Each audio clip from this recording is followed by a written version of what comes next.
তেওঁ যাতে ন্যায় পায় সেইকাৰণে সেইকাৰণে প্ৰতিদিনে hashtag justice for Zubeen Garg সকলোৱে লিখিব এবাৰ আৰু সকলোৱে ন্যায় প্ৰাৰ্থনা কৰিব সদায় যি হৈছিল আমি জানিব লাগে সেইটোৰ কথা আজিলৈকে জনা নাই কি হ'ল 22টা দিন পাৰ হ'ল আজিলৈকে আমি নাজানো কি ঘটনা ঘটি গ'ল কিন্তু আপোনালোকে সকলোৱে লিখিব আপোনালোকৰ ছ'চিয়েল মিডিয়া আছে এখন যুদ্ধৰ আমাৰ সকলোৰে এখন হাতত প্লেটফৰ্ম আছে সকলোৱে প্ৰাৰ্থনা কৰাৰ লগতে আপোনালোকে জাষ্টিছ বিচাৰিব লাগিব ন্যায় কাৰণে আমি খুব ধৈৰ্যৰে আমি অপেক্ষা কৰি আছোঁ কিন্তু সেই ন্যায় আমি পাব লাগিব সেইকাৰণে সেই যুঁজখনত আমি সদায় ব্ৰতী হৈ থাকিব লাগিব আপোনালোকক প্ৰাৰ্থনা জনাইছোঁ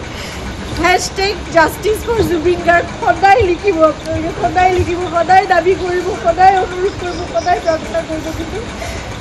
আমি কোনো মানে অশান্তি বিচৰা নাই শান্তিপূৰ্ণভাৱে যাতে ন্যায় ব্যৱস্থা আমাক সেইখিনি ন্যায় দিয়ে সেয়াই প্ৰাৰ্থনা কৰিছোঁ